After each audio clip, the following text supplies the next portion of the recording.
Good evening, ladies and gentlemen. My name is Asad Lalji. How many of you still own a copy of Lonely Planet? I do. But I sometimes find it difficult to remember a time when I traveled without Instagram or Google helping me along with hidden tips of cool itineraries. But something changed for me and my family, and when we travel, food has become such an important part of our travel itinerary. Yes, one has heard of trips to Napa, truffle hunting in Tuscany, but today we can go foraging in Nagaland, wine tasting in Nasik, travel to Ladakh for a 10-course meal, and harvest your own meal on farm stays. India is certainly making culinary travel a very enticing possibility. And to discuss how, when, why the Indian traveler began to choose the offbeat over the exotic, I'm delighted to welcome our food loving panel this evening.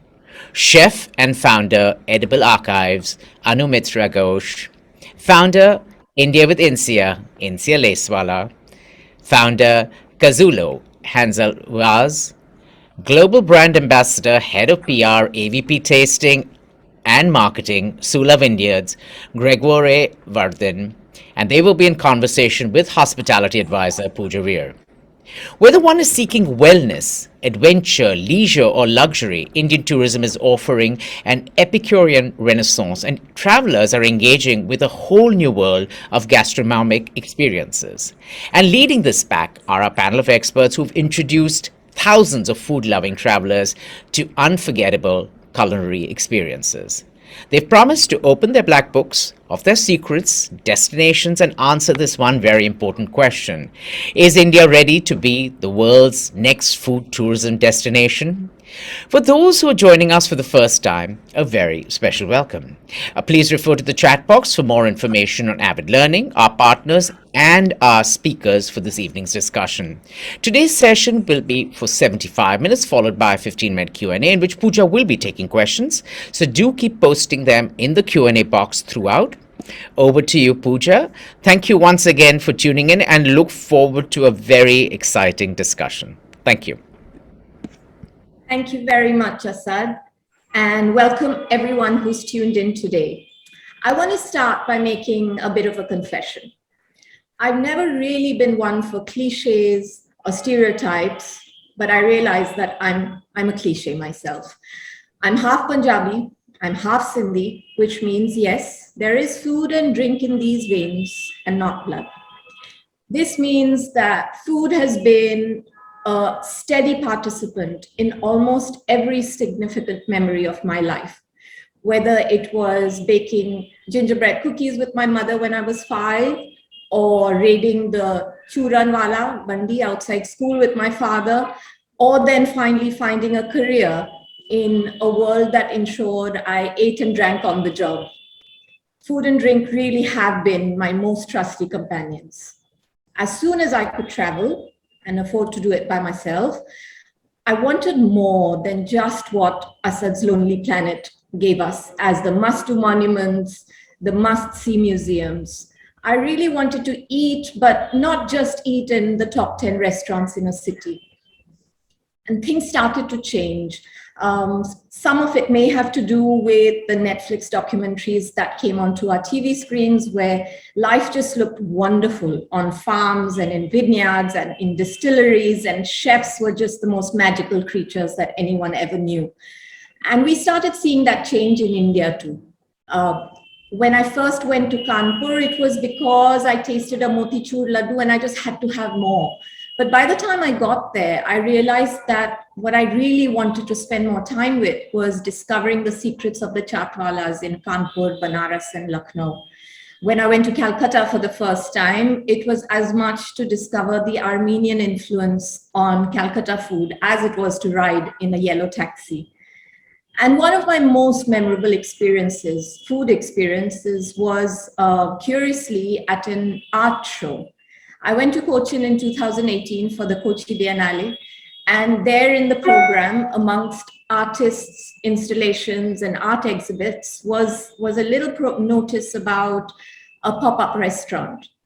And one wouldn't have, at least in those times, think of food as art but you didn't see what the chef did with over 40 different grains, rice, if I'm not mistaken, all from India itself. And I am just delighted that we can start today's session with that very chef. Anumitra, welcome. Thank you very much for making time for us today. And I'd like to invite you to please start us off with a few words about yourself and Edible Archives. Thank you, Pooja, for calling me and giving me the opportunity to talk, because chefs mostly are always behind the wall where, we don't get to talk. Even though we think. So it's a privilege for me. I'll directly come to like my presentation, which is that I just wanted to say that Edible Archives is little different from other restaurant in F&B industry, because I just left my job in F&B after a decade and started Edible Archives when the curator of Biennale told me that you are doing so many interesting things. Why don't you write a proposal for a project? And it's an art project, but your material is food. So I really got really intrigued, and I wanted to do this thing about there are like after 1960s till now, we have lost almost 60-70,000 or more rice varieties, indigenous rice varieties.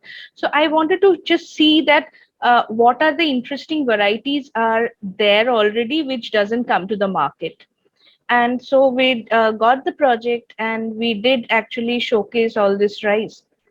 So we started with an experience driven food practice with Edible Archives. And then so we came up with a bowl also. So what you see, this is a bowl which is designed on the concept of in Buddhist traditions, there is a concept of a bowl. So we designed it for Kochi Biennale. We use it now also, and it's with the same design. We worked with a couple of potters and came up with a like a modern style of, like we do generally a 11-inch or something like that for a main course plate. So I used the same concept but made it into the bowl. So, and also we work on this kind of thing, and I tried to also talk about that. Can we think of food as not just a consumable, not from the consumeristic frame and lens, and can we think food as nutrition, as nourishing our body, which also comes from nature. So we also are careful about nature. So Edible Archive starts from there. That's why it was like always talking about experience, and experience which always rooted in a place. So in Kochi, it was mostly about all the different things you get in Kochi. When we came to Goa, we thought that we have to now place that same idea in Goa. So we came up, as a branding exercise, we were just like, between like all of us, we were just discussing, so what are the actual what is Edible Archives, can we actually put it in few words. So before we started Edible Archives, we came up with this 9 ideas, which is it's ingredient driven. Ingredient driven means that we first choose an ingredient when we make a menu, like again like an artist, like these are our materials, so these are the availabilities, we choose the best ingredient. Then we decide that what style of cooking we will put in. It can come from Japanese style, because I am trained in Japanese, so it's the first thing come to my mind. I'm also Bengali, so it can come from there. It can come from South India, because again that is a cuisine I'm used to, or Italian or French or East Asian. But the ingredient is driving you towards what you are going to do, like for me. So that's why we came up with this idea of ingredient driven. Then seasonal, because in Goa you actually can see the season change. Just in last 1 week, the heat has just changed it into another way, and actually we changed our menu also immediately, because it's so hot, your body needs something else, and it's available in the market. Say, around the same time, you see raw mango is popping up, tender jackfruit is coming into the market. So seasonal is another concept. Then local, because you have to we really believe in to lower the carbon footprint. So we use lot of material which is around us. Then inclusive. So inclusive means that in our menu we also have say from Nazreen's chicken, which is like one of my friend from Assam. She the Muslim community in Assam, they have a very different kind of cooking style. So there is, I learned this dish when I was a student from her. So from Nazreen's chicken to there is a dish called mandia, and that is like the main food for the Dongria Kont tribe in Odisha. So getting influenced by that, but come up with a congee which use the same principle. And so the ideas can come from anywhere. That's why I'm in inclusive. Then earth friendly, because now we are actually constantly talking about climate change, what is happening with our season in Goa. We every year we talk about that, what is happening with the cyclone scene, why we are getting like 8 months of like 6, 8, 7 months of rain. So you cannot, so earth friendly is another idea that we came up with. Rooted means that if we are in Goa, we are rooted here. If we are in Kerala, we are rooted there. If we are in Delhi, we are rooted there. Grow your own. It's not like you can't do everything you can grow, but it's not only just how much you're consuming that grow your own. It's also the practice. When you see that one tomato is taking 35 days to become from green to red, you also can't cut it in a way that you are actually throwing half the tomato with the first when you cut that. So you become more conscious about how you are consuming it. Then quality in every bite. That's like like we also have to talk to everyone. So it has to be quality in every bite. No chemicals, no additives. So these are the 9 concepts we came up with. Can you change the next? Can you go to the next slides? Yeah. So this is another idea, which is the visualization is coming from that idea. So say if we are talking about chilies, we are first focusing on what we can get from Goa.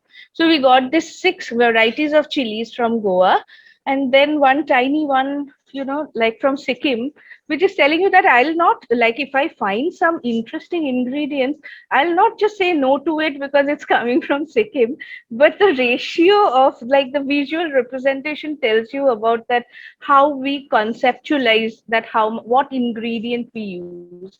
So all these things are most back end kind of work we put, so that the experience of people is something that you also have not got it before.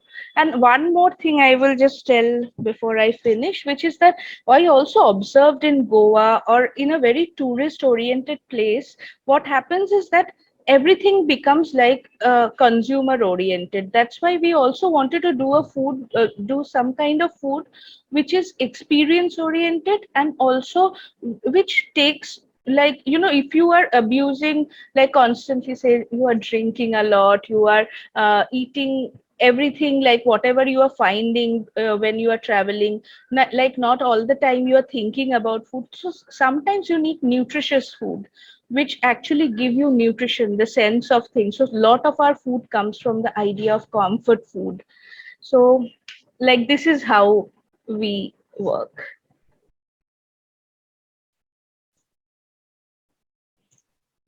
Thank you very much, Chef. There you go, everyone. That's your first tip already, not even 15 minutes into our session. If you haven't been to Edible Archives in Goa already, it should be on your list.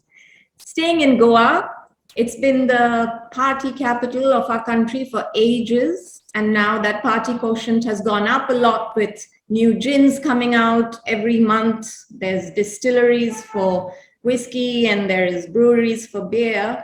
But what's been there a lot longer than all of this is Mr. Hansel Vaz and the wonderful Feni that he makes. Hansel, welcome. And would you please share a little bit more about what's going on at Kazula? Yep. Yeah, thanks. Thank you. I've got a very simple presentation. a lot of color, because I think that's where we come from, a tropical part of Goa. I'm not as old as the drink. The drink is close to about 400 years. Probably one of the only pre-industrial spirits left on the planet. So I'm a second generation Feni maker, and I think nobody thought, not the least my wife, thought I would be getting into Feni, because I was a geologist. And as a geologist, your perspective, working in a Fortune 5 company, traveling the world, I had it all. But I think that there's something that pulls you down to your roots. I think the one thing that my parents gave me were deep roots and wings to fly. So I flew around, but my roots pulled me back. And I think it was over a glass of Feni in New Zealand. Uh, very strange, but I was living in New Zealand then. And that's when the penny dropped. I realized at that time, Goa, as Chef just now spoke, she said, Goa is very consumer oriented. And in India, we have this great propensity where we try and cater to the consumer. We always say consumer is king. And so what actually happens, rather than raise standards and celebrate what we have, we actually try and drop standards and try and meet the consumer's expectations. And in India, we're always trying to get the best of everything. And so I realized Feni, like all Indian commodities, like Indian tea, saffron, all these things that were very high valued at one point of time, were staring down the barrel. So I decided to make that conscious decision to come back and take on the Feni business. People thought I was young, but I was audacious as well, and I thought I could change the world. So I decided to launch this brand, and I think it was really strange. I think I probably would have not got married had my in-laws, then in-laws, to be in-laws, thought this would happen. But I came out with this grand idea of coming out with a brand of Feni, and it's really cool to be a brand owner, especially when you're in Goa. Everyone has this, but this is way before the whole gin industry kind of exploded onto the scene. This is about 10 years ago. So I came out with a brand, and I thought, okay, great. That's the thing. You start a brand, you get a bottle onto the shelves, and it's done. And that's when I suddenly realized this is just the beginning. That picture that you see was in the first month when we made the Feni. We made the Feni, and then I suddenly realized that this is only the face of the story, the face of the book, the cover. We had to tell that story. We'll go to the next page. Yeah, and the story is about this fruit and the drink itself. It's about the craft. It's about the hand. It's a handmade spirit. The spirit is at every stage handcrafted. There isn't any machines used. We're still using not a traditional recipe. We're using a historic recipe that Dutch travelers in 1585 are talking about. The next page. Yeah, and this is one of my favorite pictures. This is Anton, one of my distillers. Look at the expression on his face. Look at those fingers. It's got intention in every movement that he has. It's got that soul that we're looking for in the drink. And I suddenly started realizing, this is what the spirit embodies. It's got a great story which needs to be told, but in a different lens. And so I created this brand with the grand expectation to recontextualize Feni and tell this story, because how often can you actually imagine a spirit coming out of East Coast or West Coast of India that could, and I believe, take on the world. The next page. Yep. And so I decided to create something very fascinating. I decided to create a Feni cellar, and everyone said, Feni cellar, what is that? Are you going to sell Feni? Are you a Feni SELLER? It was extremely difficult to explain even to the excise and to the government what I was trying to do. And then I said, I'm going to do Feni tastings, and they thought it was Feni testing. So said, why would someone want to test Feni? I said, no, we're going to taste Feni. And like, who's going to pay money to taste Feni? And it was a back and forth. My family didn't understand. Nobody understood. My staff also didn't understand. And it was just piecing together. I needed a space in Goa where you could come to Goa and learn about Feni in a way that Feni could express itself the way it should. So I created a very simple room. It's just a shed. And we'll go to the next page. And this is where it lights up. There's no external lighting. This is no Photoshop. It is just that how the lights actually bring up this. We set up a long table. And I put all my collection of Garafouage. Garafouage are bottles. So a bottle is called Garafa, a big bottle is called a Garafon, and many bottles are called Garafouage. So I said, let's create a Feni cellar where they're filled up with Feni, and we do this. And this is also about connecting with heritage, because spice traders bought these Garafon to Goa, We put them together. And, people had always asked me, there was a big intrigue about Feni because your perspective to Feni has always been what someone else has told you, or what you imagine, or what you read, or what you perceive a spirit to be in a tropical country. And it's generally something like moonshine. So I wanted to bring that respectability. So when I created this table, we set up a tasting room where people sit together.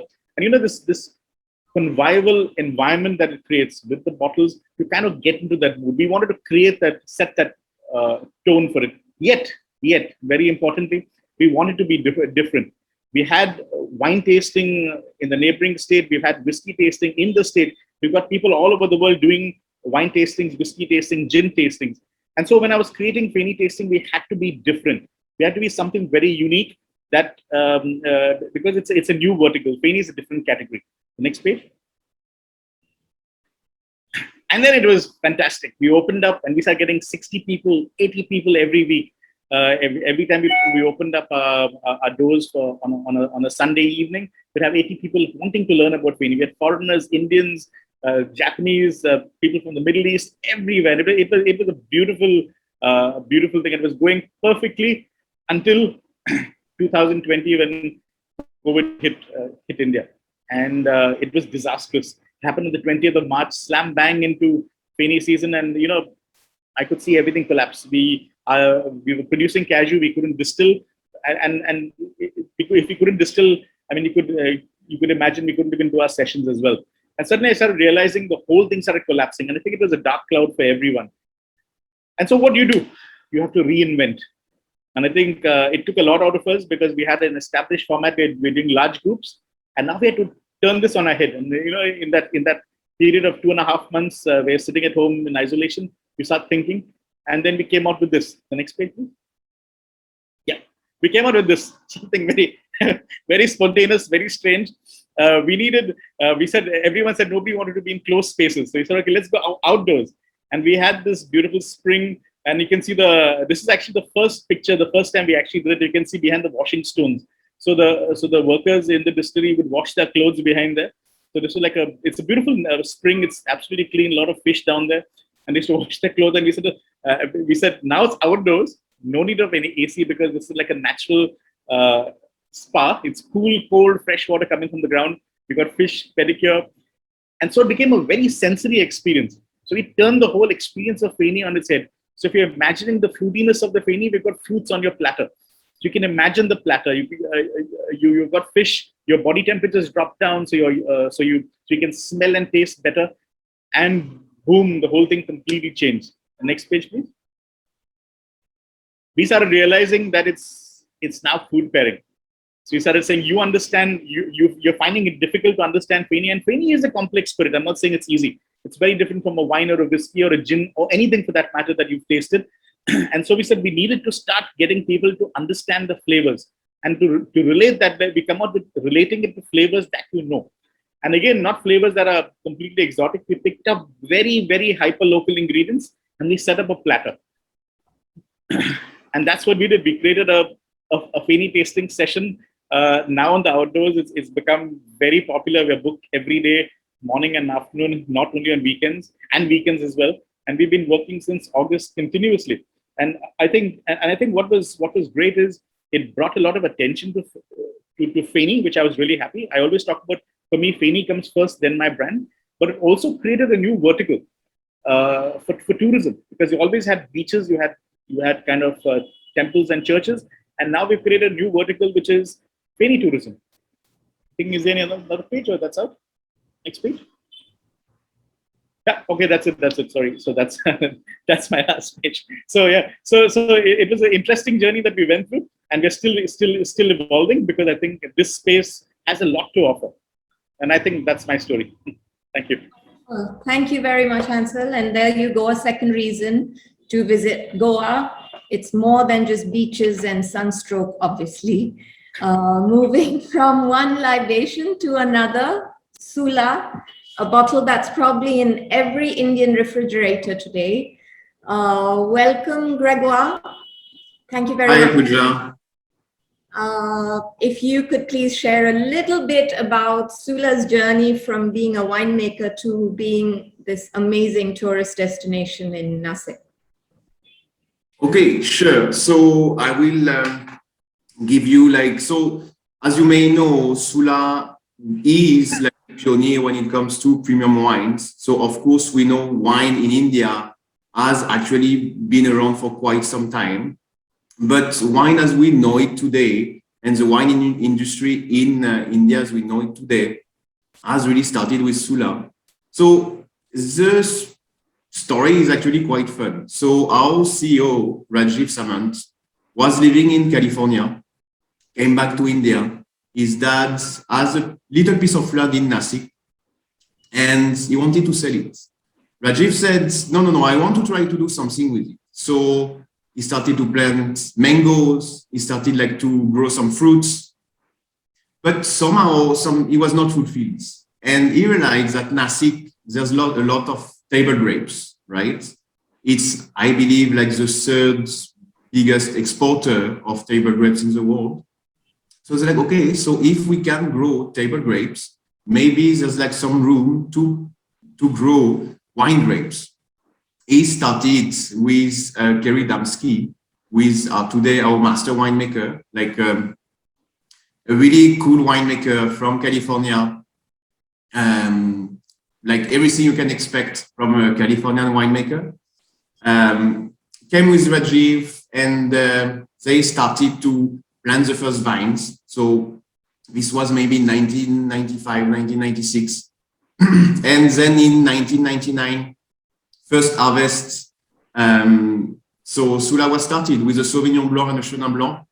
And from there, it started to pick up quite well, which is a fascinating story when you think of it, because many times Rajiv mentioned to me that lots of people were you are absolutely crazy to start making wine in India. That doesn't make much sense. But as we see today, today we have many different grape varietals. We also have many fellow winemakers who are making really good wine as well. And it keeps growing and growing. And today, India is slowly becoming one destination when it comes to wine tourism. There's many wineries you can visit. Each wine starts to have their own personality, which is something for me, which is extremely important.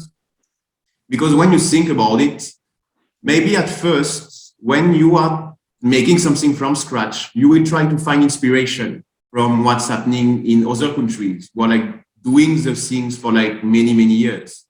So maybe at first the Sauvignon Blanc that we're making, the inspiration was to make something which will be great according to international standards. Today, what I feel is we are exploring the Indian terroir, and especially the Nasik and Karnataka terroir, because we also have a winery in Karnataka. But let's focus on Nasik right now. Exploring the Nasik terroir. So when I talk about terroir, it's the soil, the sunshine, the humidity, the rains, basically everything which will come and impact the life of your vine.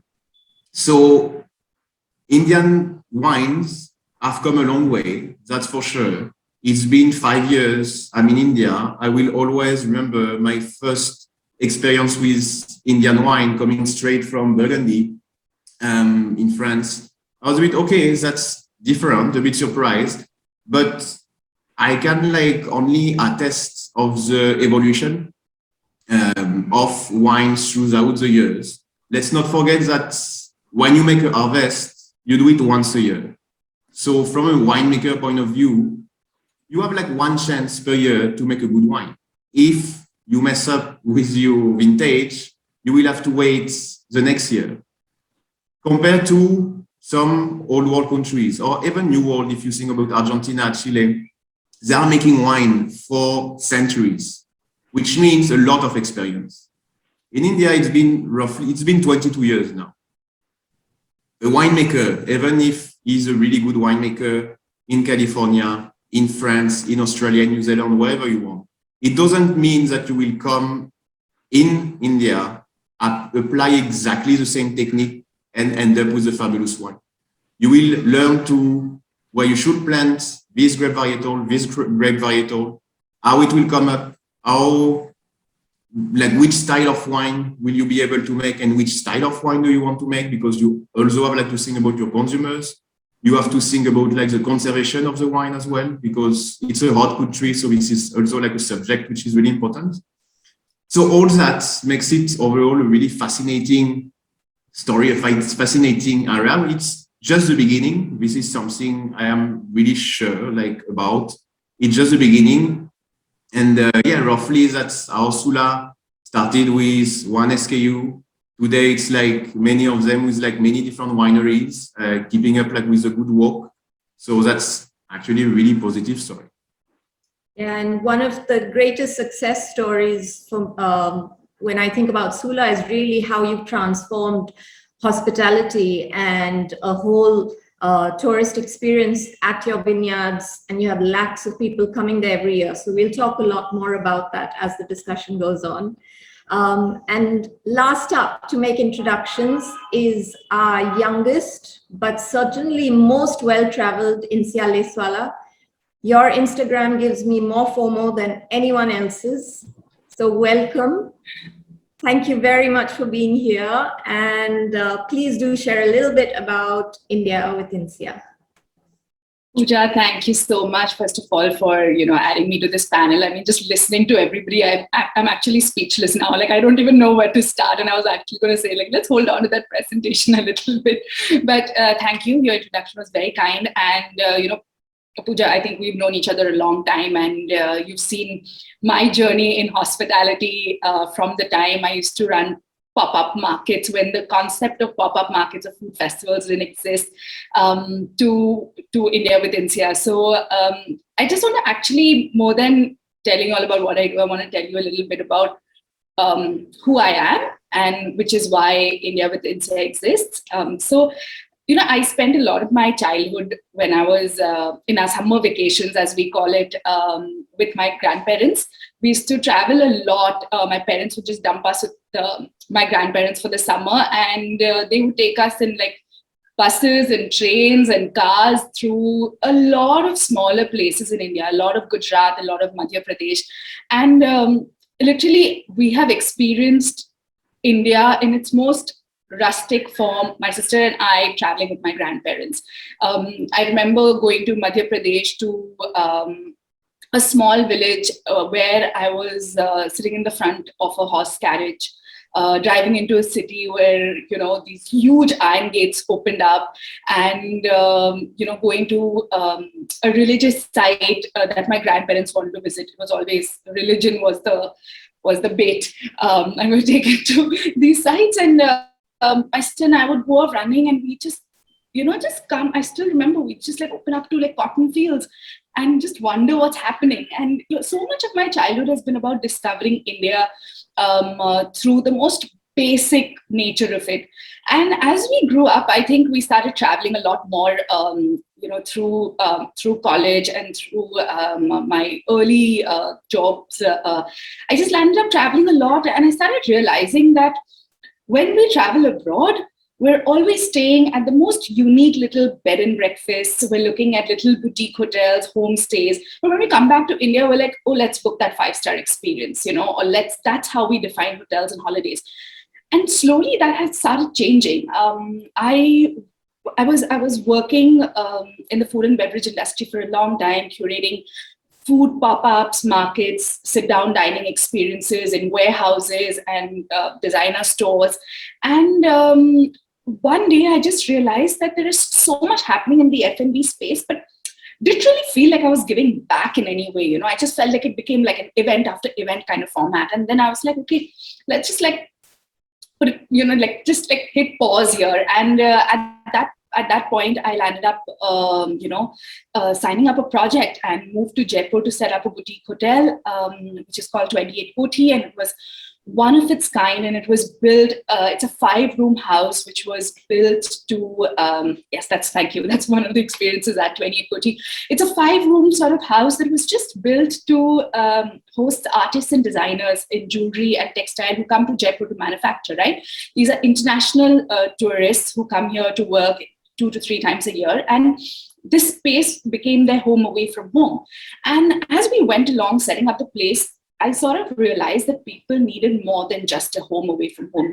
You no longer traveled for a comfortable bed and a clean bathroom. You traveled because you wanted to feel like you belonged there. You didn't want to feel like you were checking into the lobby of a hotel, waiting with 100 people at a buffet for breakfast. You wanted everything customized, everything personalized to your own. And fortunately, from the first year that we started the hotel, we became the space where Harvard Press, who's one of the sponsors at the Jaipur Literature Festival, started hosting their annual event. And it was always 30 people sit down, only by invite and experience. Very exclusive for Harvard, but also very inclusive of the community. And that's what we realized. That's where experiences were going, right? A lot like you, Pooja, always grew up with food in my blood, just always looking at eating and drinking and trying new things. But now I realize that food is no longer the only thing we seek. Every time I go out to dine now, also you can say occupational hazard, I look at everything. I look at the table setup. I look at the lighting. I look at the music that's playing. I look at what the service staff is wearing. I see how the menu is presented. I think soon we've started paying attention to the entire experience. And like Ansel said, right, it's an overall sensory experience now. It's not about just eating and drinking. And I think to just take that a step further, that's what's happened with travel as well. Today, when we travel, sadly, we also travel for Instagram, and we are looking for that Instagrammable moment. But I mean, I don't really want to say sadly, because we'll come to that at some point to discuss influencers and Instagram and how we look at travel. But I feel like travel and food is now a story. It's a story that we tell from an experience that we have. And I think that's been my priority with India with Insia. I started the platform bang in the middle of the pandemic, realizing that nobody was going abroad anymore. We were all traveling India. And somewhere I think most of us felt that Goa, Kerala, Himachal, Gulmarg will be beat by over-tourism. And there are so many other destinations that need to be explored. And I think that's what I try to focus on with my content. It's unique stays, underground culture, and bespoke experiences in food and beverage with a prime focus on regional cuisine. So that's what I do with the platform. That's also, I think if people think that because I do this, it must be, a really well-paid job. It's not. Let me just be very clear. I have a day job. I work with a craft beer company, and I do brand strategy for them, which really funds India with India and all the travel that I want. But that's what we do, right? We work so hard so that we can play harder. And that's all that I do. Thank you. Oh, sorry, I forgot about the presentation. Go ahead. Tell us more. Tell us what we're looking at. No, I think this more or less covers it. Just like stay and experiences and food and beverage. But I totally forgot about the presentation. Sorry. Okay. So we're going to dive into the discussion. We have a lot to cover, and the questions have already started coming in from the audiences. So don't distract yourselves with the audience questions, please. I have so many of my own to start with. I want to first speak with Hansel, if I may ask you first. What does culinary tourism mean to you as a business, especially given that that wasn't the reason why Casulo started to begin with? You were making Feni, you weren't creating experiences. So how has now this newfound focus on tourism affected your business, or rather influenced your business?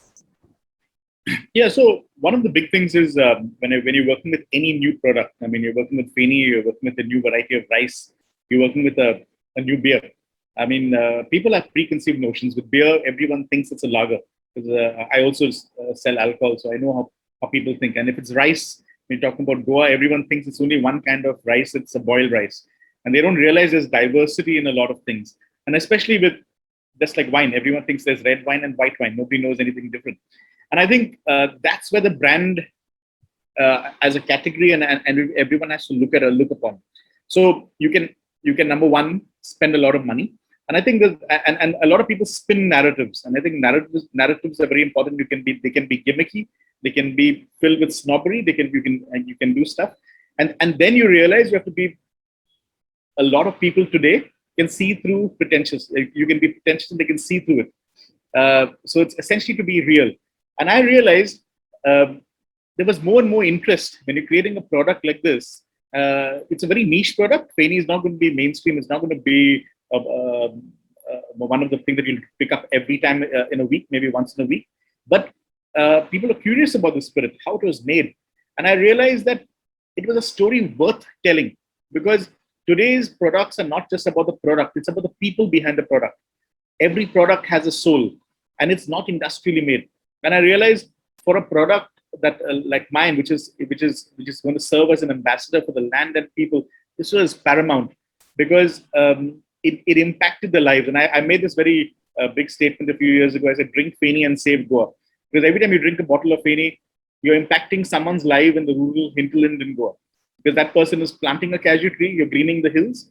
He's also getting a little money into his pocket every time. And Feni is a cash crop. So it made a big impact. And I realized, that's the first thing I realized. The second thing I realized is when you show them the process, they begin to learn about it. And when they learn about it, they begin to love it. And I realized an experience center, or an experience like this is your single biggest marketing tool. You can really sell something without actually hard selling. With a very little bit of money, you're actually getting people to really have an enriching experience. And I think the third part is, which is the most important for me, it raises standards. I think, again, for me, I give a very small example. The Goa government decided, somebody in the tourism department said, let's so Feni tourism. And they took a whole busload of people from a cruise liner onto a distillery. And they show them a distillery, and it's like going into an Indian kitchen or a beach shack, somebody's kitchen. And it's scary, because for us as Indians, we're kind of comfortable with things being dirty. And so what happened, things were messy and all this kind of clutter and everything. And so then I realized, and it was a disaster. So I get a call from the tourism saying, how are you managing it? Because it's these tourists absolutely hated the experience. They didn't drink water and Goa. They went back out. And I realized, and that's what we're primarily doing. We're trying to raise the bar on how Feni is produced and how the product is shown. So what actually has happened, we kind of got these three things together happening at the same time. And so guests, when they come, they're not only impacting lives, they're not only showcasing, learning about Kazulo, but they're also seeing how Feni is made and how it should be made. And I think so you automatically start lifting the entire category of the drink. So luckily for me, I'm not only steering my brand, and that was the intention to steer my brand, I'm now steering the entire category of Feni, which is actually something I did not expect. And you know what? Now it's actually becoming profitable. It's a venture that we did not realize, but we realize more and more people are curious. The kind of audiences coming today are looking for a deeper involvement in what they consume, whether it's food or drink. Gregor, it's a similar story with Sula as well, isn't it? I mean, it started out with just a tasting room 15 odd years ago. I remember being there for that. And from just one tasting room with incredible views over the vineyards, it's now evolved into a real tourist attraction. So how is it, what is that role that hospitality division now plays in Sula's growth as well as Sula's vision? So, as Ansel said, actually, it's really true that when it comes to foods and beverages, that's something you have to experience, okay? Just opening a bottle isn't enough. Like, the best way to understand what's happening is to visit actually where the product is made.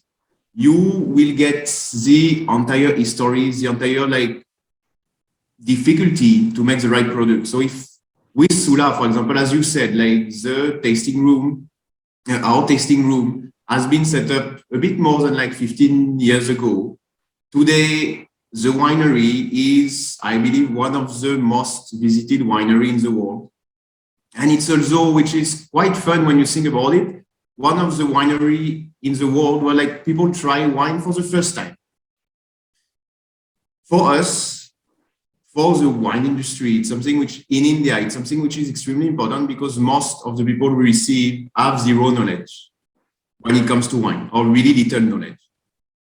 I can sit with someone for 1 hour explaining wine while having a glass. It's one thing. But when you see the winery, when you see the tank room, when you see like the cellar, the barrel room, when you see all that, then only you will be able to understand that wine is not like as Feni, as like not like lots of alcohol. It's not something you just press a button and magically it appears. It's a lot of work.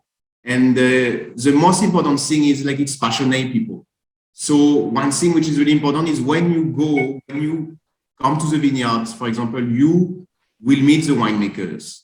And if you're lucky, they're like not always around, but if you're lucky, you meet them and you will just be touched like by the passion, which is like actually animating them. So from like in terms of, for example, in terms of wine popularity, it's something which is so important because people are now traveling from Delhi, from Kerala, from Chennai, like from all around India to visit the winery. And when we have international travelers, which has been a bit less lately, obviously, they also like have Sula on their itinerary because they are curious to see what the Indian wine industry is like. And that's one thing. There's the Indian wine industry. It's not just like a random wine industry. So it plays a big role, like in gaining popularity for wine. Chef, you're slightly different from our booze makers here.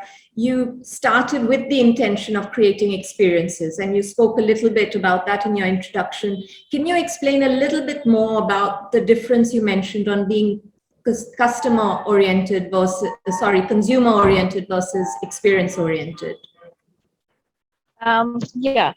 So actually, while I was working for a long time as a chef, I used to see what I think Hansal also said, that in India, what happens that customers sometimes define that, how your product will be. So, what we have seen in last 10, 15 years in India, some certain taste has become very important. Like, the sweetness in everything has gone up a little bit more than what you like. It's always growing up, like extreme spiciness, extreme like you hardly see any say bitter gourd in anybody's menu. So I'm just trying to say that in the, like, the taste has gone like that. And but in that context, it has so in that context, what has happened that we tried to, when we started doing the experience oriented thing, we started the way we wanted. That's why we came up with these ideas that we want to go and grow with these ideas. Otherwise, you start a F&B, like you start a restaurant, and then you really can't go back and think about these things and implement. So that's why we started just the opposite way. And it has helped us in many ways, because to stay grounded, like of course the whole lockdown and all these things, we just opened in 2019 December. So in 4 months we were shut. And it was very, very difficult, but because we already had this grounding kind of thing, we could also, like, we were also growing. So we started growing more things, we started making the story. So also get connected with the local people in Goa. So actually the whole time we got much more influenced by the local people. We got to know more people who is doing what. I was part of in the during the monsoon, I was part of a lot of this people who actually go to fish. So in Goa, it's a very popular kind of a game that men in the evening, a lot of guys, they go to fishing. I also like fishing, so I made friends with few. Then I found that some of them are in a WhatsApp group, and so I just also just put, like, I made friends with them. I was all part of the WhatsApp group. And then I used to get photos of, oh, I have got this fish in this place, do you want it, chef? So so that kind of thing happened. So it actually helped us because we had this ideas in place. So it helped us to be rooted in that way. That's really interesting. Thank you, Chef. Insia, you're at the vendor end of things a little bit compared to everyone else on the panel. And as you shared with everyone, you've also been in this business for a really long time and seen both sides of it, both as a consumer and now as a brand manager for one of my favorite beers in India. So how is the idea of culinary tourism or food and drink travel and experiences affecting the food and drink people in the food and drink world? You can talk about great state as well. Are experiences becoming a larger conversation when you sit down together? Pooja, you're absolutely right. Actually, like I said, a lot about what we consume, be it food and beverage or content, has become about the experience, and how we are consuming it. Like Anumitra rightly said, it's all about creating something that people come for and then eventually use your product, right? Like they are eating the food because they've come for that experience, or they've come to the floating Feni and they're drinking Kazulo. So I think a lot of what we do at Great State has also been about that. Great State is an extremely community driven craft beer brand. It's extremely small, and in the first year that Great State actually launched, we did nothing but pop-ups. We were not even available. We were just at pop-ups, and the idea was to gauge our consumer, to understand not the lager drinking audience, but the IPA drinking audience. Because, I think from the time, you and I have also had some Great State together, we've seen how both of us also drink it differently, right? Like I used to be a complete non-beer drinker, a complete non-Feni drinker, a complete non-red wine drinker. But now over time, I can see how much has changed simply because of Great State. So now, because I drink beer and I love my stouts, I have also, and I think Hansel has seen this straight through because he was the first person to make me drink Feni ever. And the experience that, we did with Kazulo and the tasting and the pairing and the way I look at Feni, I don't think you can see, but I have 2 bottles back in the bar, which is very unusual for somebody like me who's also been, very, for me, I'm very apprehensive about eating or drinking stuff which doesn't sit well on the nose. But Feni's completely changed my experience to the fact that now I only drink Gorak and Feni when I'm out, through the summer. So I feel like a lot of this has happened because of the experience that I've had a lot of the Great State pop-ups, a lot with, Hansel's tasting. And I feel like everybody around me is also looking at that experience now. And that extends itself a lot to travel as well. When I choose a hotel to stay or a destination that I want to talk about, I'm not talking about go to Agra and see the Taj Mahal, or go to Jaipur and eat the Lal Mas. Now we're talking about, okay, can I go to the Samod Haveli, order 24 hours in advance, the Khad Murg, which is adapted from the Khad Khargosh, from the hunting culture of Rajasthan, and go and have that experience with my friends, right? So everything that we do today is story-based, is narrative-based. It's no longer about consumption. And I'm seeing that across the board, be it alcohol, be it food, be it travel. How much of tourism would you all say is still based around nostalgia and history? Not just culinary tourism, but even our straightforward Taj Mahal and Lal Mas tourism. There's so much of it that is still entrenched very deeply in nostalgia. And is it then possible for this industry to evolve beyond that nostalgic story? Hansel, if I can ask you first, Feni goes back to the 1700s. You spoke about a historic recipe, you run a family business. Have you felt now that the need for the conversation to evolve beyond just preserving the craft of distilling or even your own family's heritage? So for a long time, tourism was about flunking your flag. I've been to the Sikh Cathedral, or I've been to one of the temples in Goa, I've been on this beach and that, this and that. Today, Instagram has changed that. You don't have to go to the place. You've seen the image so many times that you you really don't have to go. You've seen, you can read about it, and so it's all changed. So what we realized is there is an audience for that as well. There are people who are doing that, but today people do a lot more research. They're spending more time. They probably spend maybe at the most a day to see one of those things that they need to fill in their bucket list, and they spend the next day probably doing something like this. And I think it opens up possibilities not only for Feni but for the other industries as well. I think one of the big things is I think with all of us who are working is it's craft. You're making wine. It's about the art of growing grapes. I mean, what the winemaker takes to know when the grape is ripe. Or I mean, Anumitra is talking about the potter making that pot. And I think that's very much what we are working with.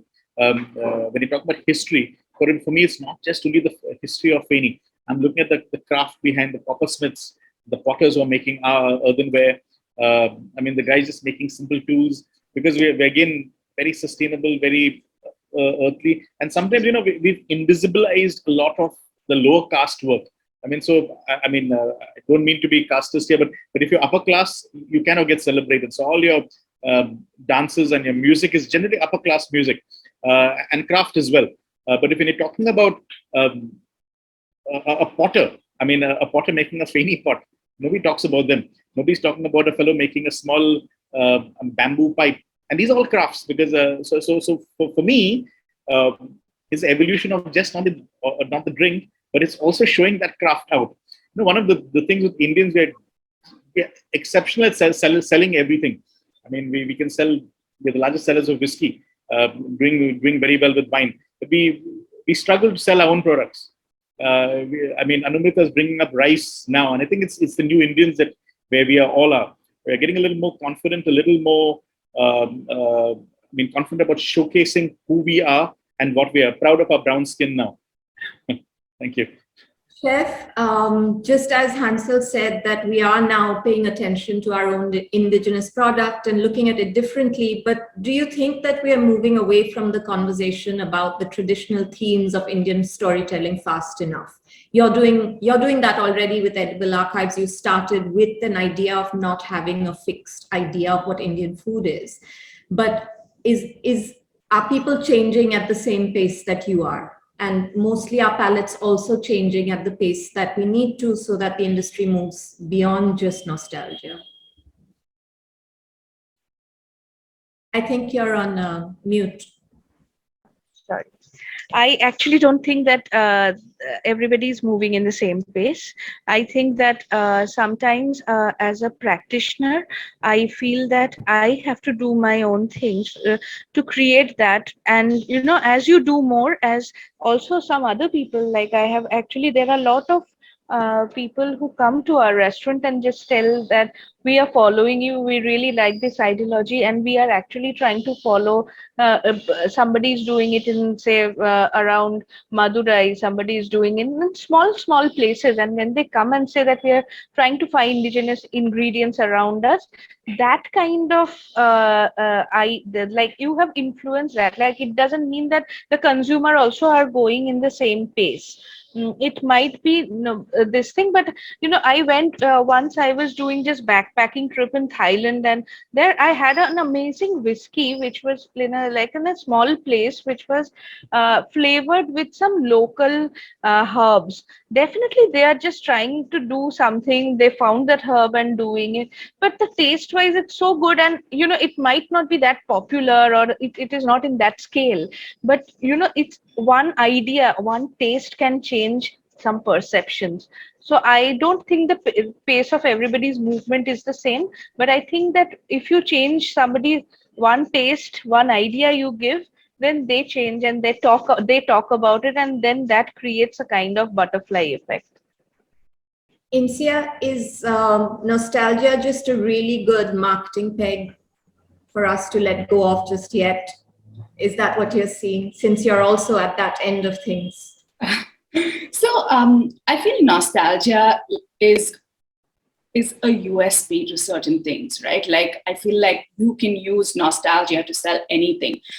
You go to a dinner party and you're sitting around and you're having the most amazing experience, but somebody will say that, hey, you remember when we ate melody as kids? And because there are so many people in the room today who would be like, what is melody, right? So I think nostalgia is a big driver. I feel like a lot of stuff we eat today is also based on nostalgia. Like I will not eat brinjal today, even purely from nostalgia, from a bad experience of eating brinjal as a kid. So I feel like nostalgia subconsciously plays a role in how we, again, eat, drink, or travel. You certainly want to sometimes go back to places where you've had a memorable experience. You want to relive that experience. So that certainly works. But again, like Anamitra said, everybody is going into their own space. And what is happening is earlier we were looking at food and travel with blinders. We were looking in one direction, saying, okay, let's do a checklist. Let's have a bucket list. Let's cover all these places when I travel. The pandemic has changed that. We're slow travelers now. Now we will book our tickets. We'll possibly book where we're going to stay, but we start reading. We start looking up what are people doing when they're going to these destinations.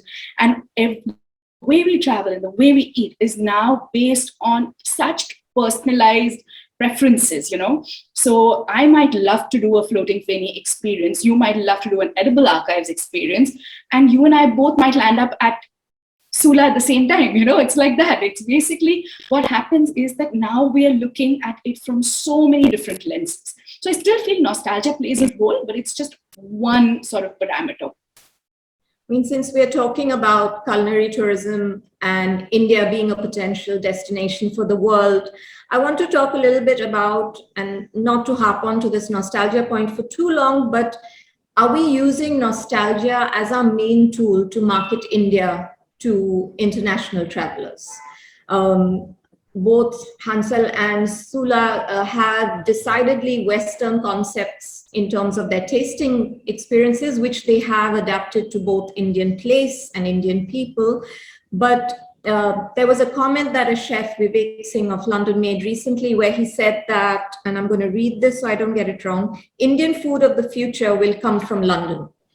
And even though it raised my hackles, I have to really grudgingly agree to, or at least acknowledge the point that he was trying to make, that chef, and perhaps if you can speak to this a little bit, are we straitjacketed by our nostalgia? Are we straitjacketed by the fixed ideas we have of traditional recipes and ancient grains, and not allowing our chefs or our palates to have more fun with Indian food? So if we're not doing it ourselves, how does it become something that we can showcase to the West? Chef? Sorry. Okay. I was not expecting it towards me. Yeah, I completely agree. Like, actually, that's, the quote you did, it is like, I have also thought about it many times when I got offered to, say, start something or something abroad. And I just thought that, but what will happen? How will I get all my ingredients, which are like, I'm using, say, Madi in Goa, like, what will happen to those kind of things? And these are the colors that I play with. So, so I never thought, but if you actually see from a market point of view or visibility point of view, then definitely whatever you do, say, if you do something in London or you in New York, then the kind of visibility you get, that actually also change certain things. But still, but because in my case, like, all my ingredients are here, it's like, some writers also, they need to hear things from the language that is spoken around, otherwise you cannot write. So my problem is that, but I can completely understand, even visually, I think that the Indian food, in visually, it comes as a thali or in some particular form, like in South India it's in a banana leaf or something. So even this visual narrative, which is coming from straight from the culture, I thought, when I wanted to, like, when I started work, experimenting with things and doing things, and I thought that I want to create some visual narrative around food which is not exactly Western. I really don't need a pasta plate and few drops of this thing or that. I'm not saying that that's good or bad. I just want my narrative. I want my vision of Indian food to come out. But even our visual narratives, because we are mostly in a lot of social, we spend time on social media, we think that an experimental, fun Indian food should be in that format, in a Western kind of a continental, old-fashioned format that you see. So just creating that, being conscious, being confident about confident about it, it's very important that create your own style, and then something will emerge. We are in that stage where, something we needs to be like, it has to change, or some fun things should come out. Thank you, Chef. Hansel, Feni's had a really interesting journey from the difficulties of being tagged as a smelly country liquor, to now having its own GI tag. So is Feni going to do for Goa in India what tequila did for Mexico? Actually, not tequila. I mean, if you know me, I'm completely not a tequila. We don't want to go tequila's way, because tequila industrialized the spirit. We want to go mezcal's way. So mezcal kind of kept that essence of the drink. It was still, and I always say, until Kylie Jenner and Dwayne Johnson bought it a few months ago, it was the other pre-industrial spirit. But now probably Feni will hold that flag up. One of the interesting things is we are the only spirit category in the world that is still family owned. There's no conglomerate who's come down and bought us. So it's a very interesting thing that we have. A lot of the distillers are women. So it's got a very matriarchal society as well with Feni. So there are a lot of things that need to be celebrated.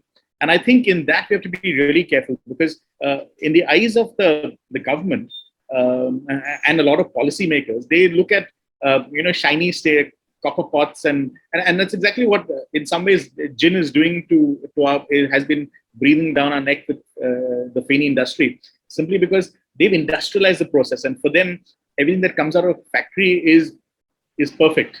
And the natural craft, the natural variations in nature. I mean, you can have terroir different, you can have climate different. It's a hot summer right now.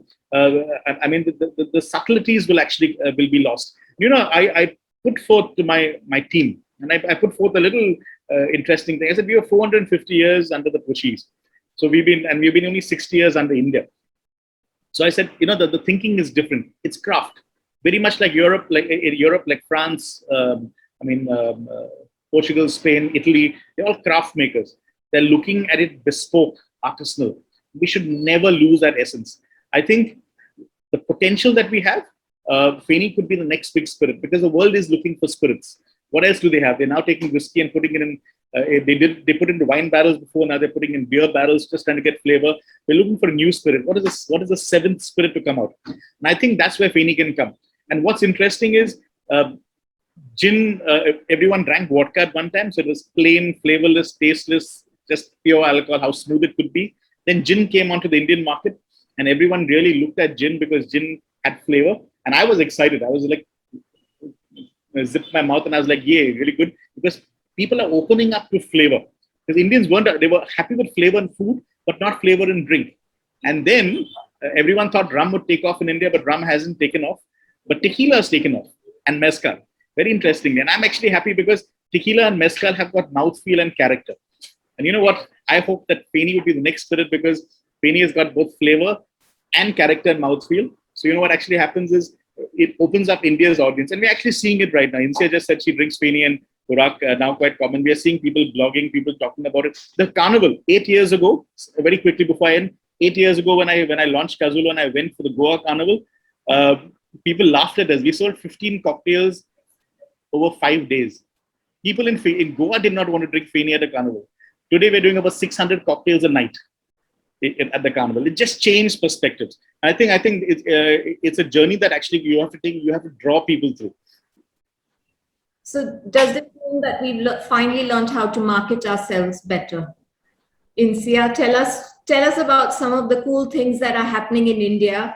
And we have a question from an audience asking, especially whether these food and drink experiences will become economical. Are they for budget travelers, or is it really only for the few that have the extra time and money to spend on this? It's such an important question to ask, right? Because our lifestyle income has gone up so much, and we're investing such a big chunk of that into the experiential economy. Today, we're looking at the start of the month where we say, okay, I pay for rent and I pay for utilities. And then I have this little budget. Some of us are putting it in crypto. Some of us are looking at those virtual experiences. But a lot of us, especially I feel like the 80s kids and before that, we're still looking at going out there and enjoying an experience. I was having this conversation with Samyukta, who owns Urban Experiences, and we do a lot of work together. And, our idea has been to showcase experiences. It's a new series that we started, but the idea is to showcase experiences that you could do if you had $100 in your pocket, or if you had 15,000 that you wanted to spend on an experience. So the idea is not about it. Yes, a lot of stuff. When you spoke about nostalgia, the way you look at nostalgia, Pooja, I look at exclusivity like that, with a little bit of disdain. I don't think food and beverage should be exclusive. It should be extremely inclusive. Everybody should have access to it. I think you can create a great experience at a great price because it comes at a certain price, because there is cost attached to it. There is always a little you can give back to the economy, to give back to people who may not be able to afford that, but still want to be educated in that experience. So I think it's really important for us to be able to segregate that a little bit. So, for example, if I am doing a really beautifully set up dinner, which is for a certain number of people, it's because those people have maybe, those are a community of people who have a certain kind of taste and are looking at those kind of experiences in their life. But there's also, I feel, a large audience that would happily go to a beach or a creek or kayaking, which would not cost you anything, but it would be such a wonderful experience from going to a rave party, right? Like that's, I think Goa is someone very said something very interesting to me. I go to Panjim a lot to eat and drink because the culture there I find very different. And I was speaking to a friend of mine who owns a bar in Panjim, a vinyl record bar, and he's like, we don't go across the bridge because that's drugs and raves. And he's talking about the Panjim Bridge. And I realized how much in a city like Goa, where we look at South Goa and North Goa separately, even places like Panjim and Fontanias have their own little culture. And again, in all these places, you could go to a really nice bar restaurant, or you could go to the carnival and, with very little money in your pocket and still have a great time. So I think there's something for everybody. It's just that we're evolving and slowly we'll get there and it'll expand. Gregor, I'd like to ask you, because I find the question of marketing pretty challenging for Sula. On the one hand, you created this wonderful tourist destination through your the winery and the tasting room, where you have lakhs of people coming in every year, and you've really made wine democratic. But by doing that, are you turning the already Indian wine snobs against Sula by, we're talking a little bit about the exclusivity concept that Insia just mentioned, because wine is considered exclusive by the wine drinkers here in India. It's something that's premium. It's something that you're going to spend 3,000 and 2,000 rupees a bottle on. So do they want to be drinking something that now Sula has taught so many more people to drink? So how do you approach marketing, and does that affect the kinds of experiences and products that you're going to be coming out with? So one thing which has always been important for me was to make wine approachable. Okay, and this is something which, I come from Burgundy, right? Like, I've seen a bottle of wine on the dining table since I'm a child. Like, something for me, it's something which is really natural. So when I came to India, and people were telling me, were really nervous actually about drinking wine and about the etiquette, the wine etiquette. I was like, damn, how can you even enjoy a drink which will appeal to your senses, which is supposed to make you feel good, which is supposed to bring you pleasure? How will you be able to experience and to enjoy your wine if you're so nervous? So for me, it's something actually I always insist on. There's no rules. As long as you're happy, and as long as like you're taking pleasure in the wine you drink, no matter the way you do it, no matter what's happening, it's your own experience and you should own it. So I have never met like any snob wine drinker who like gave me a bad comment about my approach. But I'm sure maybe some people would think like that's not the way to do it. Well, I think when you look at it worldwide, let's take Spain, for example. In Spain, quite oftenly, you will see people like drink their wine in like stemless glasses, just drink their wine in a really casual way. Does it mean like they don't know anything about wine or like they're not premium about their wines? I don't think so. I just think when like, no matter what, when you have like a casual attitude towards something and you feel good about it, your experience will be enhanced. If I can make, for example, a parallel with some 2 Michelin star restaurants, 3 Michelin star restaurants. Today, in like lots of places, you will have waiters with like cool outfits, maybe with sneakers. You will have done that maybe in the 60s, 70s. You will have gone to, I don't know, La Tour d'Argent in Paris, for example, where like everybody's like really wearing like really formal clothes.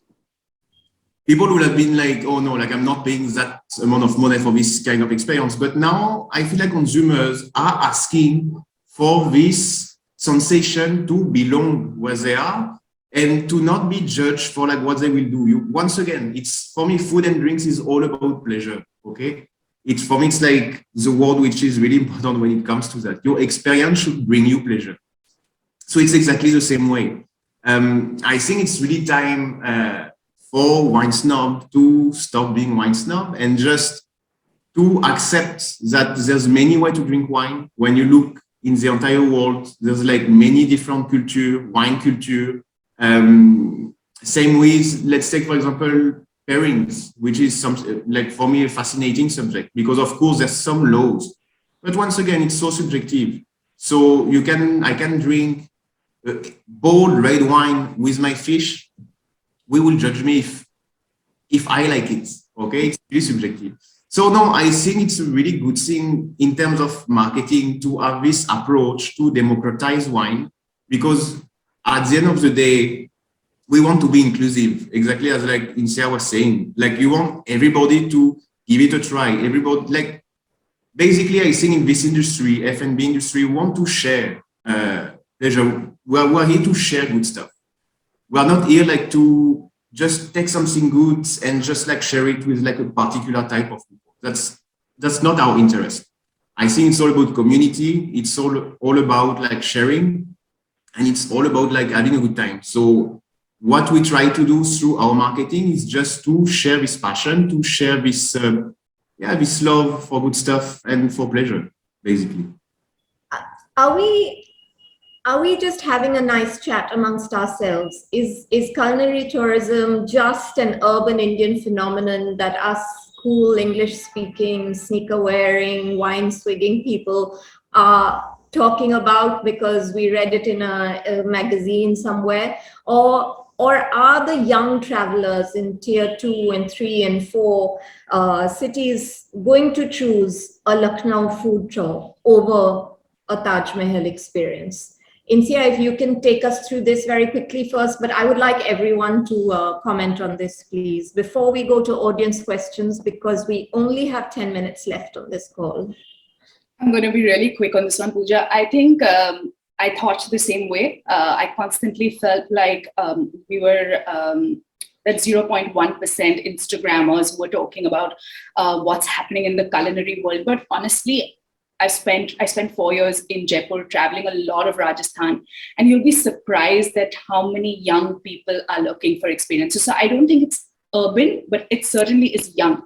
It's your 20-year-olds, it's your 30-year-olds who are actually looking for experiences. The kind of people who reach out to me for itineraries, for guides of things to do or experiences they want to go to if they've seen it on my website it's very rarely people who are from your Bombay, Delhi, Bangalore, Pune, Calcutta. You know, it's a lot of people who today are traveling for that story again and are looking for, hole in the wall places that nobody knows about. Yes, the mindset comes from the fact that, oh, I want to talk about something that people have not seen. The mindset doesn't come maybe from where we are coming from, right? Saying, okay, this is happening in the culinary world, this is how we're evolving. But I think that mindset is different, but the end goal is the same. Chef, do you agree with that? You've got people from all over India coming to Edible Archives. Are they as interested in your storytelling as they are in eating the food? Yeah, I think that they are actually quite interested in the storytelling and the food. And there are a lot of people who are coming from what Insia said. I completely agree with that, that a lot of people are coming from different places. I'll just give you another small example. So we used to go for hikes in one of the waterfalls in the Sula Ghats. And once we went and we saw that the whole place has changed, like after 2-3 months, the whole place has changed. Then the guide told us that apparently there was a very somebody took a photo and put it on Instagram. It became like a viral, and that place has completely changed. And actually, these are not the people who are only coming from the cities. There are people from the cities. There, like at that time, there were lot of lockdown kind of situation. So there were a lot of Karnataka travelers, like who are young people who are coming. So I think that lot of things now, it's not about the cities, because people now know about it from Instagram, from Facebook, social media. For this exposure, they have completely changed, and everybody is out for an experience.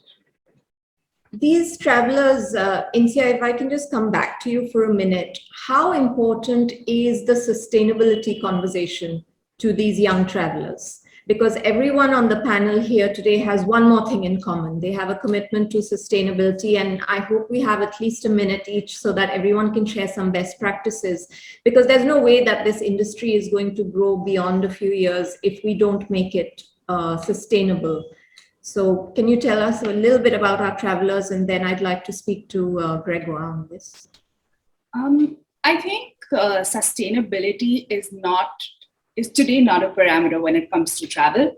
Yes, we're being mindful. Yes, there is a small percentage of people who are actually concerned about the carbon footprint we're leaving behind, or when we travel, we're being careful about simple things, right? Like we're carrying our own flasks and refilling it with water wherever we go, as compared to carrying mineral water bottles, which we did usually when we traveled, just buying it off stalls. So I feel like small changes are coming through, but it's a long way since we see some actual change. I think with boutique hotels and unique stays, it's become the most simple norm, right? Mineral water, complimentary mineral water in rooms has now become carafes filled with triple purified RO water with little handwritten notes on it. It's small stuff like that. No plastic usage. Even your packaging of your basic toiletries is paper. So yes, hotels are looking at it like that. Consumers are not yet there, I would like to say. Hansel, actually, if I may come to you, sustainability is as much a conversation about community as it is about plastic packaging.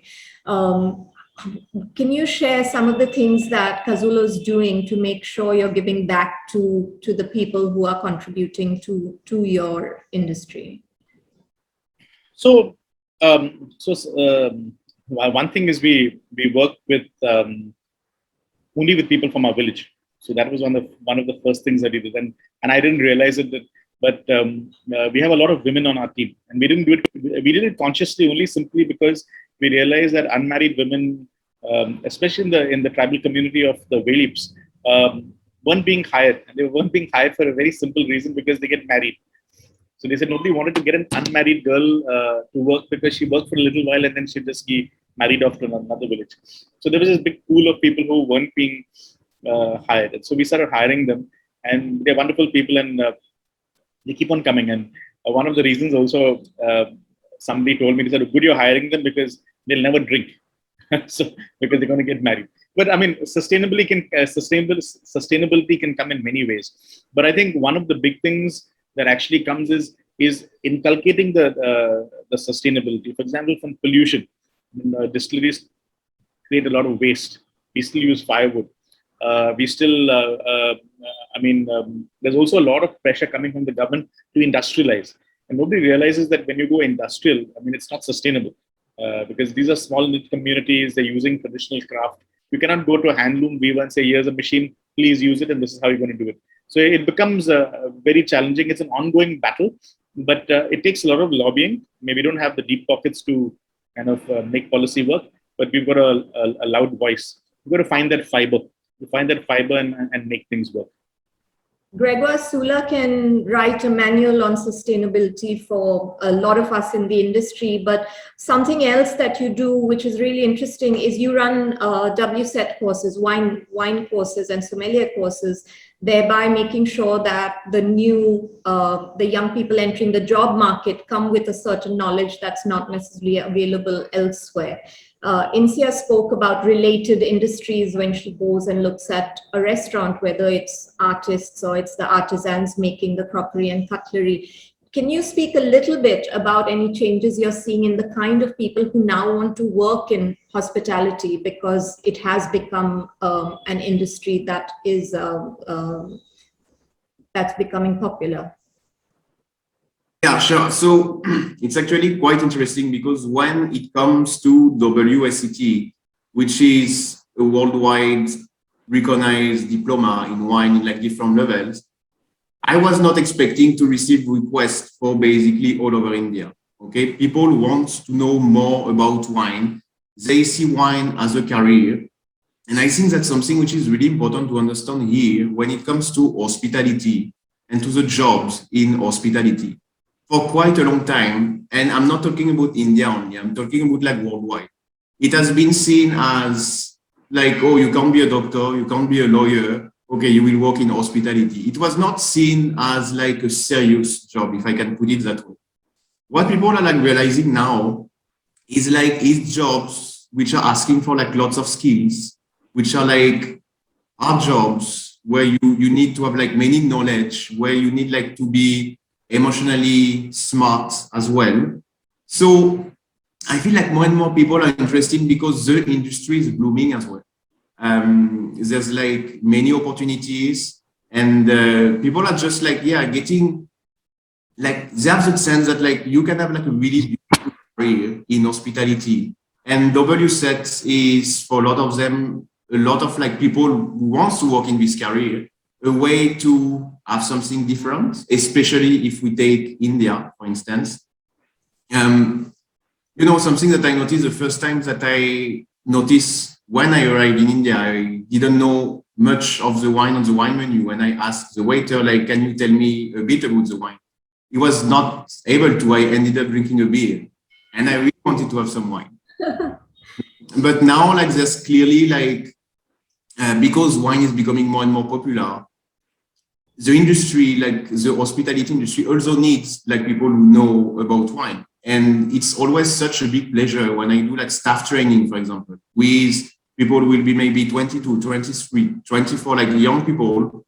They will be like, oh, how can I take WSET? They are actually ready to invest some money for an education which is not compulsory, which is a bonus, but which will lead you in some places which can be really interesting. So I find like it says a lot, okay? It's really seen as like a beautiful career, which it is. Like I'm like so admirative of like all the people working in the hospitality industry.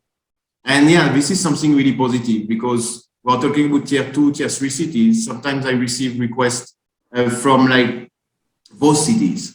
So I think wine is like, and hospitality is just something which people are getting really interesting on because there's beautiful opportunities. I have about 7,500 questions that I haven't asked yet, but I can see Asad shaking his head at me.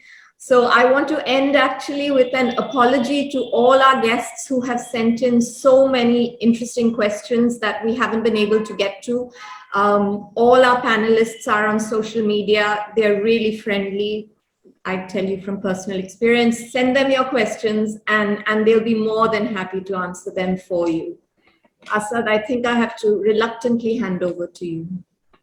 Well, thank you, Pooja, for, I mean, this is a fantastic discussion. So as many of you have actually been, you know, I do apologize. My backgrounds keep changing. I'm actually on vacation And I tried very hard to shirk all my work responsibilities, and this is the only one I could not.